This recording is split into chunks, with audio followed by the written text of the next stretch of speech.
Hello everyone की खबर आपनालोकर जिंटी लाइफस्टाइलर अन्य video आपनालोকক स्वागतम जानाइছো।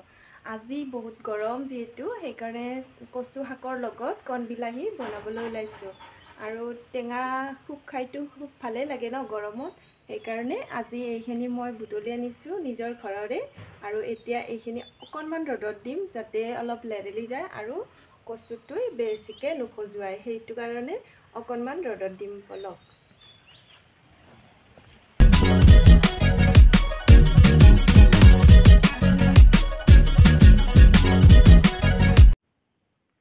এতিয়া কচুৰ থুৰিখিনি ভালদৰে সৰু সৰুকে কাটি লম যেহেতু ৰদত দিয়াৰ আগতে মই ভালদৰে ধুই লৈছিলো সেইবাবে এতিয়া মানে ধুব নালাগে আৰু এতিয়া সৰু সৰুকে কাটি লম আৰু আপোনালোকে বনালেও ৰদত দিয়াৰ আগতে সদায় ধুই লব নহলে কচু অলপ ধৰিব পাৰে। এতিয়া পটাত মই এনেদৰে আদা ৰহুনৰ পেষ্টখিনি বনাই লম আৰু জলকীয়া কেঁচা জলকীয়াও মই পিচি লম। এনেদৰে ভালদৰে এইখিনি পিচা মোৰ হৈ গল।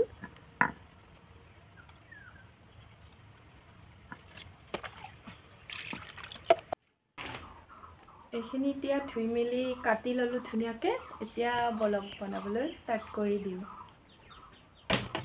কেৰাহীখন গৰম হোৱাৰ পিছত ইয়াত মিঠাতেল ঢালি দিলো আৰু মিঠাতেলখিনি গৰম হোৱাৰ পিছত কাটি লোৱা পিয়াজ খিনি মই দি দিলো। পিয়াজখিনি ৰংচঙুৱা হোৱাৰ পিছত ইয়াতে পিচি লোৱা আদা ৰহুনৰ পেষ্টখিনি দি দিলো। লগতে অলপ গোটা জালুক গুৰি কৰি এনেদৰে দি দিলো আৰু লগতে কচুখিনি বিলাহীখিনিও মই ইয়াতে দি দিছো।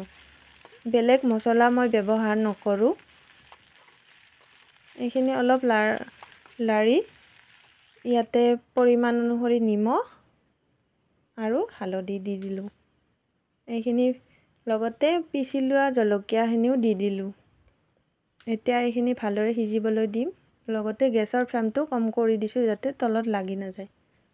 ইয়াতে মই নেমু টেঙা অকনমানো চেপি দিছো। মই দেখুৱাবলৈ পাহৰি থাকিলো। এয়া চাওকচোন ৰেডি হৈ গল মোৰ কচুৰ আঞ্জা। কেনেকুৱা লাগিছে জনাবচোন। আগলৈ আকৌ লগ পাম। বাই।